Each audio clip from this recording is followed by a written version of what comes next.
मानवी जनुकशास्त्र आणि आपल्या 23 गुणसूत्रांचा हा एक झटपट आढावा आहे. तुमचा DNA हा अक्षरशः 1 अब्ज शब्दांचा असा एक विशाल ग्रंथ आहे, जो आपला जैविक भूतकाळ सांगतो. आणि आता आपण तो फक्त वाचायलाच नाही, तर मुळापासून बदलायलाही शिकत आहोत. तर पहिली महत्त्वाची गोष्ट म्हणजे एका जनुकाचा गैरसमज दूर करणं.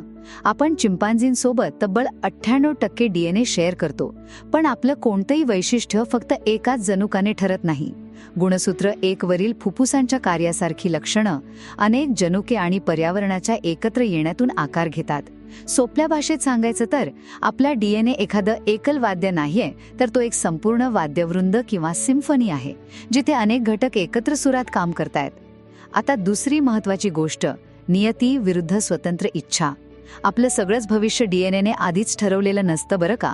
गुणसूत्र 4 वरील हंटिंग्टन आजारासारख्या काही गोष्टी अटळ असल्या तरी गुणसूत्र 6 मधील बुद्धिमत्ता किंवा 17 मधील कर्करोगाचा धोका ह्या फक्त शक्यता आहेत, ज्यावर आपल्या जीवनशैलीचा प्रभाव पडतो. दूध पचवण्याची आपली क्षमता हा आपल्या मानवी संस्कृतीचाच परिणाम आहे. मग विचार करा, जर आपल्या सवयी जनुकांना बदलू शकतात, तर आपण खरोखरच आपल्या DNAचे गुलाम आहोत की मालक? आणि शेवटी अचूक संपादनाचं हे नवयुग. क्रिस्पर तंत्रज्ञानामुळे आपण कम्प्युटरवर जसं फाइंड अँड रिप्लेस करतो ना, अगदी तसंच DNA मध्ये अचूक बदल करू शकतोय. आणि हीच मानवी जनुकांची रचना आता कृत्रिम बुद्धिमत्तेला म्हणजेच AI ला अधिक प्रगत बनवण्यासाठी सिलिकॉन क्रोमोझोम्स म्हणून वापरली जाते. आपण आता स्वतःचं आणि यंत्रांचे भविष्य लिहितोय, हे खरंच थक्क करणारं नाहीये का? थोडक्यात सांगायचं तर आपण आता जीवनाचा प्राचीन कोड निमूटपणे वाहून नेणारे फक्त प्रवासी राहिलो नाही, तर आपणच त्या कोडचे शक्तिशाली आणि सक्रिय संपादक बनलो आहोत.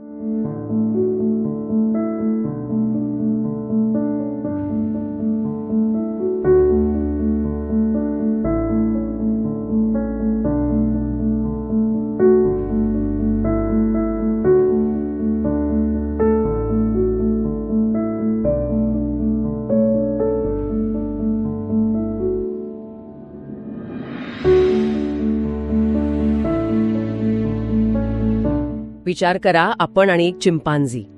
दिसायला, वागायला आणि बुद्धिमत्तेच्या पातळीवर आपण किती वेगळे आहोत ना.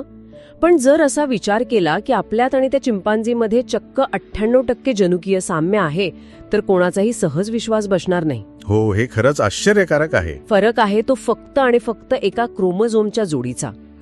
आज आपण the human autobiography a journey through our 23 chromosomes या संशोधन सामग्रीच्या आधारे अशा एका प्रवासाची सखोल चर्चा करणार आहोत, जो प्रवास खरोखरच अवाक करणारा आहे. नक्कीच. म्हणजे आपलं हे शरीर A, C, G आणि T या 4 अक्षरांनी बनलेलं चक्क 1 अब्ज शब्दांचे एक महाकाव्य आहे.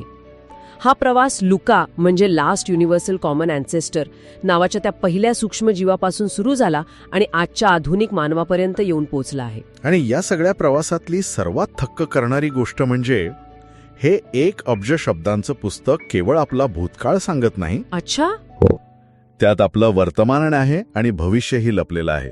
ग्रेगर मेंडेल पासून चार्ल्स डार्विन पर्यंत आणि त्यानंतर जेम्स वॉटसन आणि फ्रान्सिस क्रिक यांनी या पुस्तकाची लिपी शोधून काढली. बरोबर. पण आजच्या आपल्या या चर्चेचं मुख्य उद्दिष्ट फक्त तो इतिहास उलगडणं हे नाहीये. आपण आता एका अशा वळणावर उभे आहोत जिथे आपण या पुस्तकाचे नुसते बघत बसणारे वाचक राहिलेलो नाही. आपण आता चक्क एडिटर म्हणजे संपादक बनण्याच्या तयारीत आहोत. बापरे, हे ऐकायला जेवढं रंजक वाटतंय तेवढंच ते थोडं अंगावर काटा आणणारही आहे. पण हे 1 अब्ज शब्दांचं पुस्तक आपण कसं एडिट करणार हे समजून घेण्याआधी मला वाटतं आपण ते कसं वाचायचं हे समजून घेतलं पाहिजे. अगदी बरोबर. आणि इथेच माझ्या मनात एक मोठी शंका आहे. आपण अनेकदा बातम्यांमध्ये वाचतो की वैज्ञानिकांना लठ्ठपणाचं जनुक सापडलं किंवा बुद्धिमत्तेचं जनुक सापडलं.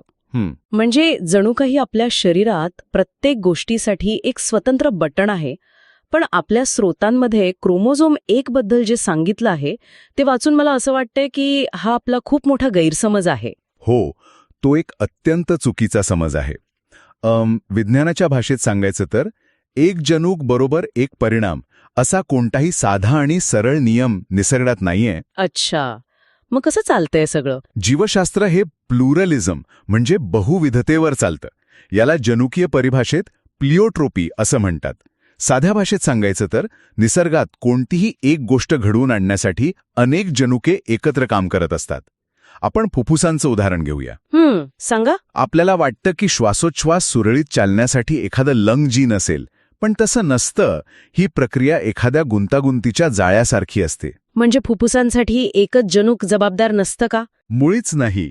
फुफ्फुसांची कार्यक्षमता ठरवण्यासाठी जीन ए जसं की SFTPB, मग जीन बी जसं की ABCA3, जीन सी आणि यासोबतच एखादा मॉडिफायर जीन एक्स अशी अनेक जनुके एकत्रितपणे काम करतात. अरे वा. ही सर्व जनुके एकमेकांशी सतत संवाद साधतात, एकमेकांच्या कामावर नियंत्रण ठेवतात आणि तेव्हा कुठे फुफ्फुसांची रचना आणि कार्यक्षमता ठरते. थांबा. हे सगळं ऐकल्यावर मला माझ्या आजीच्या स्वयंपाकाची आठवण येतेय. स्वयंपाकाची? हो, म्हणजे हे एखाद्या डिशच्या रेसिपीसारखं झालं. जर आपण एखादी भाजी बनवत असू तर फक्त तिखट किंवा फक्त मीठ त्या भाजीची चव ठरवत नाही ना. बरोबर. त्यात हळद, धणे पावडर, तेल आणि इतर मसाले किती प्रमाणात पडले आहेत यावरून अंतिम चव ठरते. म्हणजेच जनुके हे त्या मसाल्यांसारखे आहेत. एक मसाला डिश बनवू शकत नाही. हे रूपक अगदी चपखल आहे. पण या रेसिपीमध्ये आणखी एक खूप महत्वाचा घटक आहे, ज्याच्याकडे आपण अनेकदा दुर्लक्ष करतो. कोणता घटक? तो घटक म्हणजे बाह्य पर्यावरण. फक्त जनुक्यासून चालत नाही. म्हणजे आपल्या सभोवतालचं वातावरण आपल्या जनुकांवर परिणाम करतं. नक्कीच. आपण ज्या हवेत श्वास घेतो तिची गुणवत्ता कशी आहे, आजूबाजूला प्रदूषण किती आहे, धूम्रपानाचा इतिहास आहे का, आपण समुद्रसपाटीपासून किती उंचीवर राहतो, आपला आहार कसा आहे, या सर्वांचा आपल्या त्या जनुकांशी एक अत्यंत गुंतागुंतीचा संवाद सुरू असतो. हे खूप लॉजिकल वाटतंय. प्रदूषित हवेत वाढलेल्या व्यक्तीची फुफ्फुसे आणि शुद्ध हवेत वाढलेल्या व्यक्तीची फुफ्फुसे दोघांची जनुके अगदी सारखी असली तरी त्यांचा विकास वेगळा असू शकतो. त्यामुळेच या विशिष्ट गोष्टीसाठी हे एकच जनुक जबाबदार आहे असा दावा करणं हे वास्तवापासून खूप दूर आहे. हे समजायला खूप सोपं वाटतंय की सगळं काही एकमेकांवर अवलंबून आहे आणि पर्यावरण महत्वाची भूमिका बजावतं. हो. पण मग माझ्या मनात एक प्रश्न उभा राहतो. जर क्रोमोझोम 1 नुसार प्रत्येक गोष्ट इतकी गुंतागुंतीची आणि पर्यावरणावर अवलंबून आहे, तर मग काही विशिष्ट आजार असे का असतात जे पिढ्यानपिढ्या चालत येतात? हा एक खूप चांगला प्रश्न आहे. म्हणजे काही आजार हे एखाद्या शापासारखे वाटतात, जे टाळता येत नाहीत. इथे पर्यावरण कुठे जातं? इथेच आपण जनुकीय नशिबाच्या किंवा स्पेक्ट्रम ऑफ जेनेटिक फेटच्या एका वेगळ्याच स्तराकडे वळतो. निसर्गात सगळंच काही पर्यावरणावर अवलंबून नसतं. अच्छा. या स्पेक्ट्रमच्या एका टोकाकडे आपण पाहिलं तर तिथे आपल्याला डिटर्मिनिस्टिक डेस्टिनी पाहायला मिळते. म्हणजेच नशीब 100% पूर्वनिर्धारित असतं. यासाठी आपण क्रोमोझोम 4चं उदाहरण घेऊ. क्रोमोझोम 4 मध्ये असं काय वेगळं आहे? या क्रोमोझोमवर CAG या न्यूक्लिओटाइड्सची एक अतिसूक्ष्म पुनरावृत्ती असते, ज्याला CAG रिपीट्स म्हणतात. हा डीएनएचा केवळ 1 इंचाचा भाग असतो. फक्त 1 इंच? हो, पण जर या पुनरावृत्तीची संख्या एका विशिष्ट मर्यादेपेक्षा जास्त असेल तर त्या व्यक्तीला हंटिंग्टन डिसीज नावाचा मेंदूचा अत्यंत गंभीर आजार होतोच. हे अटळ आहे. बापरे, हे थोडं भयानक वाटतंय. म्हणजे क्रोमोझोम 4 वरील एक छोटासा CAGचा रिपीट पूर्ण जन्म आणि मृत्यू ठरवतो. दुर्दैवाने हो. हे तर एखाद्या पुस्तकात छापून आलेल्या अशा चुकीसारखं आहे जी कोणत्याही खोडरबरने खोडता येत नाही. मग अशा व्यक्तीने कितीही चांगला आहार घेतला किंवा तो कितीही शुद्ध हवेत राहिला तरी उपयोग नाही. अजिबात नाही. या 1 इंचाच्या भागावर पर्यावरणाचा कोणताही परिणाम होत नाही. इथे जनुकांनी आपला निर्णय सुनावलेला असतो. हे खूपच निराशाजनक आहे. पण जसं आपण म्हणालो की हा एक स्पेक्ट्रम आहे. जर आपण या स्पेक्ट्रमच्या मध्यभागी आलो तर तिथे चित्र बदलतं. तिथे आपल्याला व्हेरिएबल पोटेन्शियल दिसतं. व्हेरिएबल पोटेन्शियल म्हणजे काय? क्रोमोझोम 6 वरील IGF2R या जनुकाचा संबंध बुद्धिमत्तेशी लावला जातो. हे जनुक तुम्हाला फक्त एक मूळ क्षमता किंवा बेसलाईन पोटेन्शियल देतं. म्हणजे बुद्धिमत्ता जन्माला येण्यापूर्वीच ठरलेली असते का? मग शाळांमध्ये हाण्याचा काय उपयोग? नाही, इथेच तर ज्ञानबाजी मेख आहे. ते जनुक तुम्हाला सांगत नाही की तुम्ही नक्की किती हुशार व्हाल. ती क्षमता प्रत्यक्ष येण्यासाठी पर्यावरणाने त्याला चालना देणं अत्यंत आवश्यक असतं. अच्छा, म्हणजे इथे पर्यावरण पुन्हा येतं. अगदी बरोबर. योग्य शिक्षण, वाचायला मिळणारी पुस्तके, आजूबाजूचं बौद्धिक वातावरण, पोषण या सगळ्या गोष्टी त्या जनुकाला ॲक्टिव्हेट करतात. जर एखाद्या अत्यंत हुशार जनुके असलेल्या मुलाला काहीच शिक्षण मिळालं नाही तर ती बुद्धिमत्ता कधीच विकसित होणार नाही. हश, हे खूपच दिलासा देणारं आहे. म्हणजे इथे काहीतरी नियंत्रण आहे आणि मला आठवतंय स्रोतांमध्ये स्पेक्ट्रमच्या तिसऱ्या टोकाबद्दलही सांगितलं आहे, प्रोबॅबिलिस्टिक रिस्क. होय. क्रोमोझोम 17 वरील TP53 नावाचं जनुक याचं उत्तम उदाहरण आहे. हे जनुक कॅन्सर सप्रेसर म्हणून काम करतं. म्हणजे हे शरीराच्या संरक्षण प्रणालीतील एका पहारेकऱ्यासारखं आहे. जर या जनुकात काही बिघाड झाला तर शरीरात कॅन्सर होण्याची शक्यता वाढते. शक्यता वाढते म्हणजे 100% खात्री नसते. हंटिंग्टन डिसीज सारखं हे अटळ नाहीये. नाही, हे अटळ नाहीये. धोका नक्कीच वाढतो, पण आजार होईलच असं ठामपणे सांगता येत नाही. इथेच संभाव्यता किंवा प्रोबॅबिलिटी महत्वाची ठरते. कोणता? आपण इतक्या वेळा नॉर्मल हा शब्द वापरतो. नॉर्मल मानवी शरीर, नॉर्मल जनुके. मला नेहमी असं वाटायचं की विज्ञानाच्या जगात एक आदर्श मानवी साचा असेल ज्याच्याशी आपण स्वतःची तुलना करत असू. पण क्रोमोझोम 8चा जो संदर्भ आहे तो या युनिव्हर्सल जिनोमच्या किंवा सार्वत्रिक जनुकीय साच्याच्या कल्पनेला पूर्णपणे छेद देतो. होय.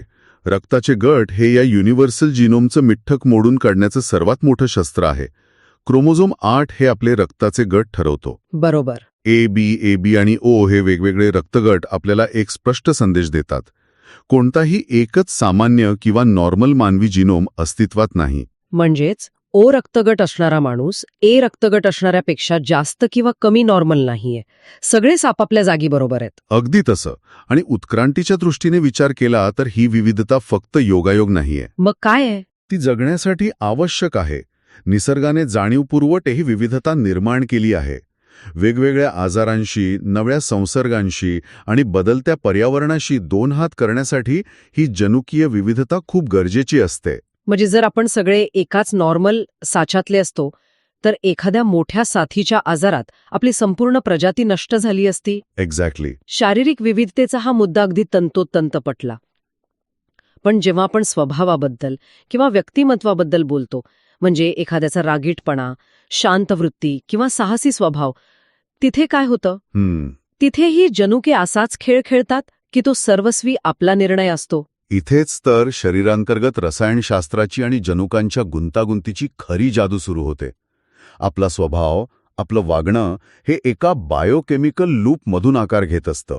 Biochemical loop? हो. या प्रक्रियेची सुरुवात होते क्रोमोझोम 11 पासून. ह्या क्रोमोझोमवर D4DR नावाचं डोपामाइन रिसेप्टर जनुक असतं.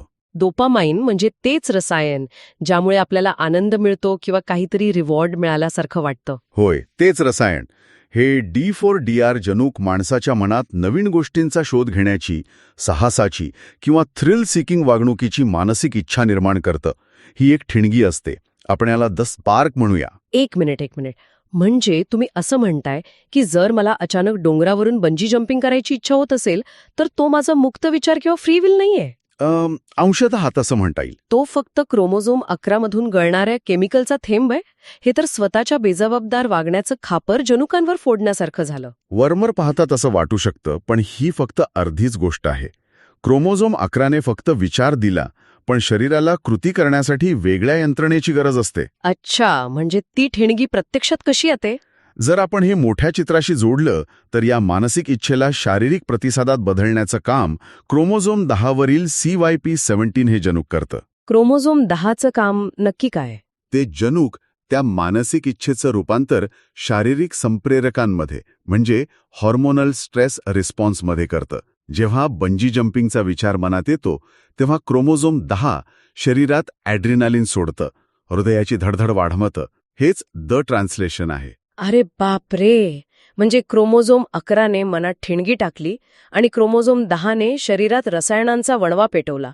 आपण फक्त या रसायनांच्या प्रवाहावर वाहून जाणारे लाकडाचे ओंडके आहोत की काय? तो एक शारीरिक कॅस्केड नक्कीच आहे, पण गोष्ट इथेच थांबत नाही.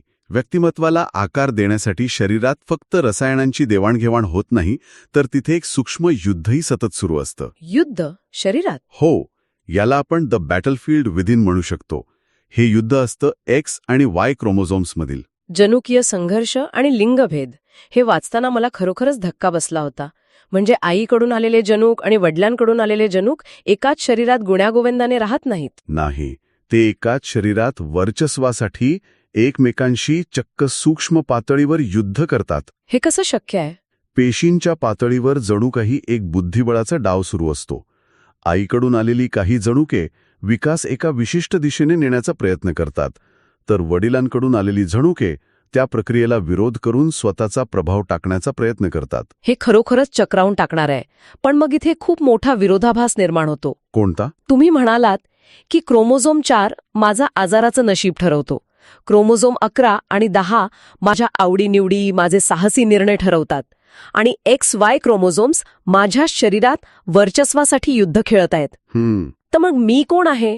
माझ्याकडे स्वतःची अशी फ्री विल किंवा मुक्त इच्छाशक्ती उरते का, की मी फक्त या जनुकांच्या हातातील एक बाहुला आहे? हा एक अत्यंत सखोल आणि महत्वाचा प्रश्न आहे, आणि याचं उत्तर खूप आश्वासक आहे. आपण केवळ जनुकांच्या हातातील बाहुले नाही आहोत. बरं. आपण फक्त जनुकांमुळे घडत नाही, तर आपण आपल्या कृतींद्वारे जनुके बदलूही शकतो. आपण आपली जनुके बदलू शकतो? ते कसं शक्य आहे? मला हे उदाहरणासह समजून घ्यायला आवडेल. नक्कीच. या संकल्पनेला कल्चर शेपिंग बायोलॉजी म्हणतात. आपण इतिहासात डोकावून पाहूया. हजारो वर्षांपूर्वी माणसाने एक अत्यंत साधा आणि जाणीवपूर्वक निर्णय घेतला, गायी म्हशी पाळण्याचा आणि त्यांचं दूध काढण्याचा. हो, शेती आणि पशुपालनाची सुरुवात झाली तेव्हा. बरोबर. या एका निर्णयामुळे माणसाच्या आहारात खूप मोठा बदल झाला. निसर्गतः सस्तन प्राणी फक्त लहानपणीच दूध पितात आणि मोठे झाल्यावर त्यांच्या शरीरात दूध पचवण्याची क्षमता नष्ट होते. पण माणसाने पिढ्यानपिढ्या मोठेपणी ही दूध पिण्याची सवय चालू ठेवली. या सांस्कृतिक बदलामुळे शरीराला एक संदेश केला. शरीरात लॅक्टेज नावाचा एन्झाईम तयार करण्याची सतत गरज निर्माण झाली. अच्छा. आणि कालांतराने या कृतीमुळे मानवी जनुकांमध्ये कायमस्वरूपी उत्परिवर्तन झालं, ज्याला आपण लॅक्टेज पर्सिस्टन्स म्हणतो. हे तर अविश्वसनीय आहे. म्हणजे आपल्या पूर्वजांनी दूध पिण्याचा जो निर्णय घेतला तो काही जनुकांनी सांगितलेला नव्हता, ती त्यांची फ्री विल होती. अगदी बरोबर. आणि त्या एका साध्या निर्णयाने शेकडो वर्षांच्या प्रवासात आपल्या संपूर्ण प्रजातीचा जनुकीय कोड बदलून टाकला. आपण पर्यावरणाचे नियम स्वतःसाठी बदलले आणि जीवशास्त्रात कायमचा बदल घडवला. एक्झॅक्टली. आणि जेव्हा मानवी इच्छाशक्ती जनुकीय कोड बदलण्यापर्यंत पोहोचते, तेव्हा साहजिकच माणसाच्या सर्वात जुन्या स्वप्नाबद्दल बोलणं ओघाने आलंच: अमरत्व. अमरत्व. जनुकांच्या संदर्भात आपण अमरत्वाचा विचार कसा करू शकतो? यासाठी आपल्याला क्रोमोझोम 14 वरील TEP1 या जनुकाकडे पाहावं लागेल. हे जनुक टेलोमरेज नावाचं एक अत्यंत विशेष एन्झाईम तयार करतं. हे एन्झाईम अमरत्वाच्या कल्पनेचा जैविक आधार आहे. एक मिनिट. टेलोमरेज? मला आठवतंय, मी याबद्दल वाचलंय. हे डीएनएच्या टोकांना संरक्षित करतं ना? हो, बरोबर. अरे हो, हे तर आपल्या बुटांच्या लेससारखं झालं. आपण जे बूट घालतो त्या लेसच्या टोकाला एक छोटंसं प्लास्टिकचं कव्हर असतं, ज्याला आपण ॲग्लेट म्हणतो. ते कव्हर लेसचे धागे सुटण्यापासून थांबवतं. टेलोमेरेज तसंच काहीसं काम करतं का? हे रूपक केवळ उत्तम नाही, तर ते विज्ञानाच्या दृष्टीने 100% अचूक आहे. जेव्हा पेशींचं विभाजन होतं तेव्हा डीएनएचे धागे तुटण्याची किंवा विस्कटण्याची शक्यता असते. पण क्रोमोझोम 14ने बनवलेलं हे टेलोमेरेज एन्झाईम डीएनएच्या टोकांना असलेल्या टी लूपला त्याच प्लास्टिकच्या कव्हरसारखं संरक्षित करतं. या संरक्षणामुळे आपला जैविक डेटा चक्क 50 अब्ज वेळा स्वतःची हुबेहूब प्रत बनवू शकतो, तोही कोणताही डेटा न गमावता. 50 अब्ज वेळा? हा निसर्गाचा एक यांत्रिक चमत्कारच म्हणावा लागेल. पण जर आपल्याला हे तंत्र समजलं आहे, तर मग आपण हे टेलोमेरेज वाढवून अमर का होऊ शकत नाही? इथेच तर खरी मेक आहे. आणि मला वाटतं की नैतिक प्रश्नही उभे राहतात इथे. नक्कीच. हा तांत्रिक चमत्कार आपल्याला आपल्या नैतिक मर्यादांची जाणीव करून देतो. आपण आपला जनुकीय कोड मॅनिप्युलेट करू शकतो का? आणि महत्वाचं म्हणजे करायला हवा का? बरोबर. इतिहासात युजेनिक्सच्या नावाने जे काही घडलं किंवा क्रोमोझोम 21शी संबंधित जे आजचे वादविवाद आहेत, ते आपल्याला वारंवार सांगतात की निसर्गाच्या कामात हस्तक्षेप करण्याचे परिणाम काय असू शकतात. म्हणजे एका बाजूला आपण क्रोमोझोम 4च्या पूर्वनिर्धारित नशिबाने बांधलेले आहोत आणि दुसरीकडे दूध पिण्यासारख्या साध्या कृतीने आपला कोड बदलण्याइतकं आपण स्वतंत्र आहोत. जैविक वास्तव हे या दोन टोकांच्या मधल्या एका नाजूक अंतरामध्ये वसलेला आहे. हाच तो समतोल आहे जो आपल्याला माणूस बनवतो. पण आता आपण एका अशा युगात प्रवेश केला आहे जिथे हा समतोल झपाट्याने आणि तोही एका क्षणात बदलत आहे. अच्छा. हो. आपण आता नैसर्गिक किंवा सांस्कृतिक उत्क्रांतीचे हजारो वर्ष वाट पाहणार नाही आहोत. आपण आता अचूक संपादनाच्या म्हणजे प्रिसिजन एडिटिंगच्या युगात आलो आहोत. आणि इथेच खरी क्रांती घडत आहे. CRISPR-Cas9 हे नाव आजकाल सगळीकडे ऐकायला मिळतं. आता आपण फक्त त्या 1 अब्ज शब्दांच्या पुस्तकाचे वाचक राहिलेलो नाही. बरोबर. क्रिस्पर हे तंत्रज्ञान म्हणजे एक जनुकीय कात्री आहे.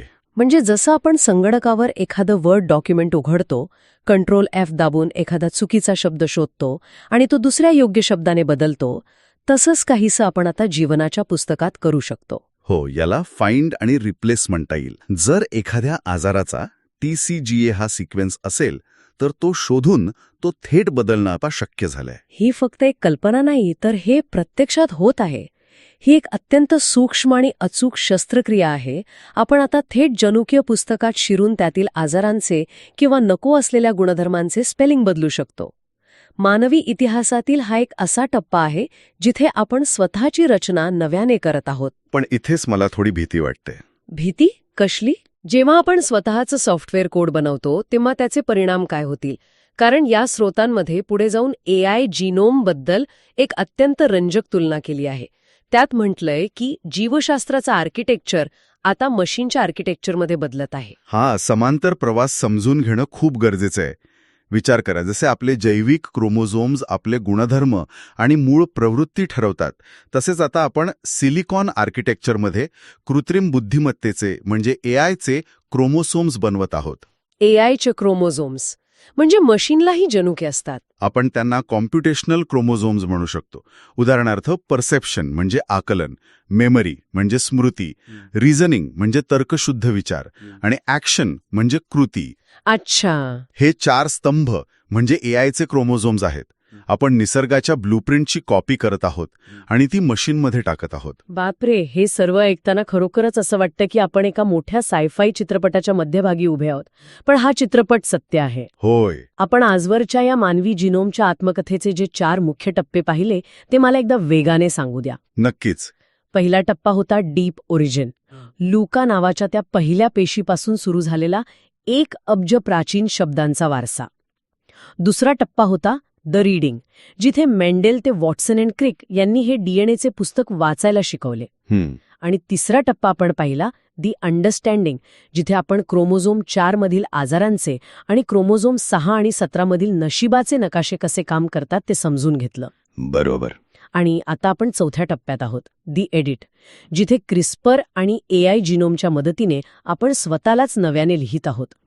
आपण आता निसर्गाच्या हातातले केवळ एक निष्क्रिय वाहक राहिलेलो नाही, तर जीवनाचा कोड स्वतः लिहिणारे सक्रिय संपादक बनलो आहोत. हा प्रवास खरोखरच अफाट आहे. आणि आपण नुकतीच कुठे सुरुवात केली आहे. खरंय.